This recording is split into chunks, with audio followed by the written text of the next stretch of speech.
I should have gone inside. I should have locked the door. I should have pretended I never heard anything at all.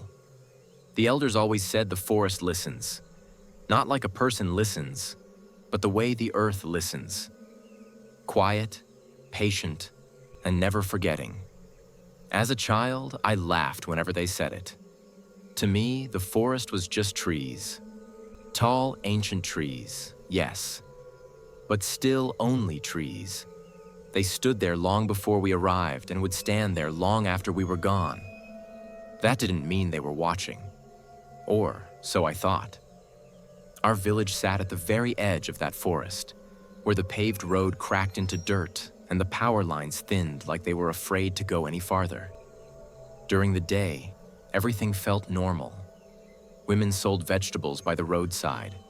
Children chased old tires with sticks. Radios played music too loud and too often. But at night, the village changed. When the sun slipped behind the trees, shadows stretched farther than they should. Sounds carried strangely. Even laughter became softer, as if people were careful not to attract attention. There were rules everyone followed without question. Don't whistle after dark. Don't answer if you hear your name called from the forest. And never follow drums at night. By 19, I believed those rules were just stories meant to scare children. That night, sleep refused to come. The power had gone out hours earlier, leaving the village wrapped in darkness. No fans, no television, no radio, just heat, sweat, and silence. I sat outside on a low wooden stool, my phone glowing faintly in my hands, scrolling through messages that barely loaded. Somewhere far away, thunder rolled slowly across the sky. That was when I heard it. A drum. At first it was faint, almost easy to ignore. Drums weren't unusual. Nearby villages held ceremonies often, and sound traveled far when the wind was right. But this drum was different. It was slow, deep, heavy. Boom, boom, boom. Each beat landed inside my chest, like it was knocking on something deep within me. I lifted my head and listened. Then it stopped. The silence that followed felt wrong. Night insects went quiet. Even the wind seemed to hesitate. And then I heard my name, Kalichi. It wasn't spoken clearly. It was whispered, drawn out and stretched thin, like smoke sliding through the air. My body went cold. I stood up so fast the stool fell behind me. "Who's there?" I called, forcing my voice to sound steady. No answer. The road was empty. Houses were dark. Doors were shut tight. At the edge of the village, the forest waited, thick, uneven, watching. I laughed nervously and shook my head. I told myself I was tired, that my mind was playing tricks on me. Then the drumbeat returned. Closer. And this time, it came from inside the forest. I should have gone back inside. I should have locked the door. I should have pretended I never heard anything at all. Instead, I picked up a flashlight. The path into the forest was narrow, barely visible unless you knew where to look. As a child, I had been warned never to step beyond it after sunset. My grandmother's voice echoed in my memory. Some paths only open at night.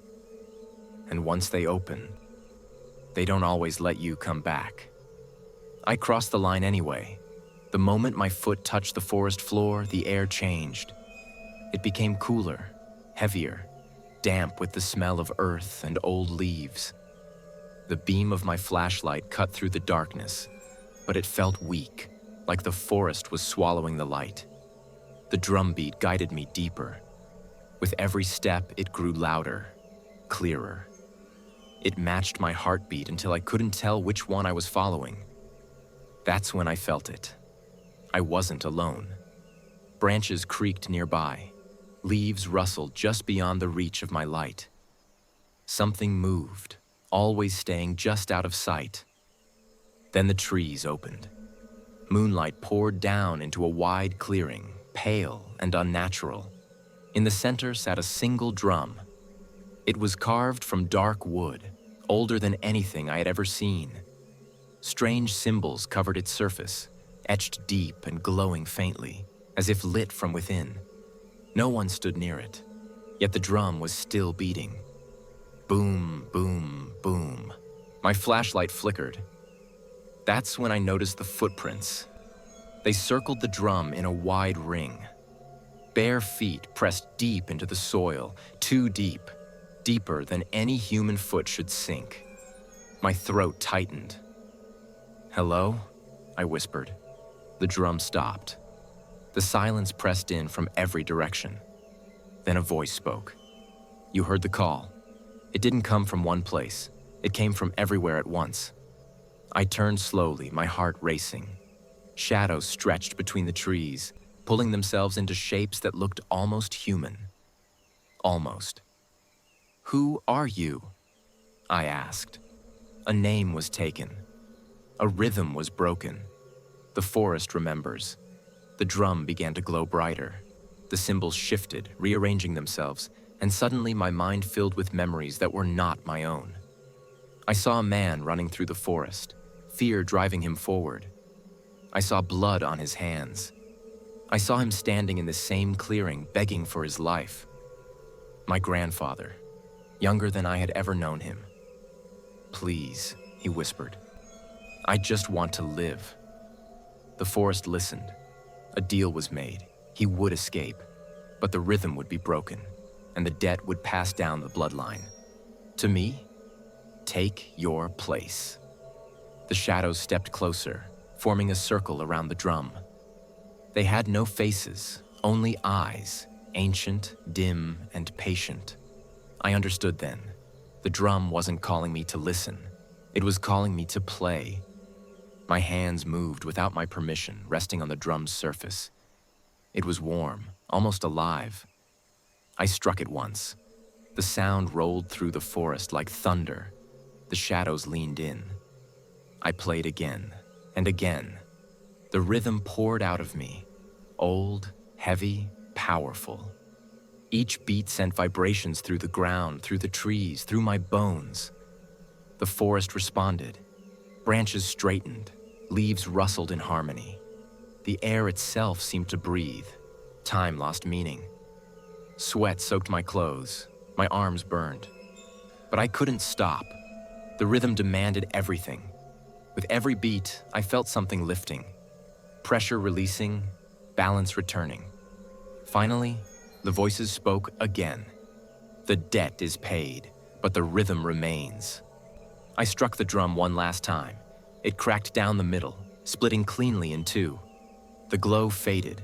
The shadows dissolved back into trees and darkness. I collapsed to the ground, gasping for air.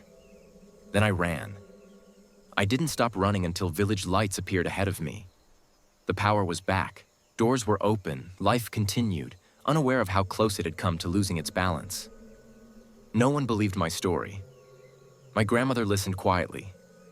When I finished, she nodded slowly. "Then it's done," she said.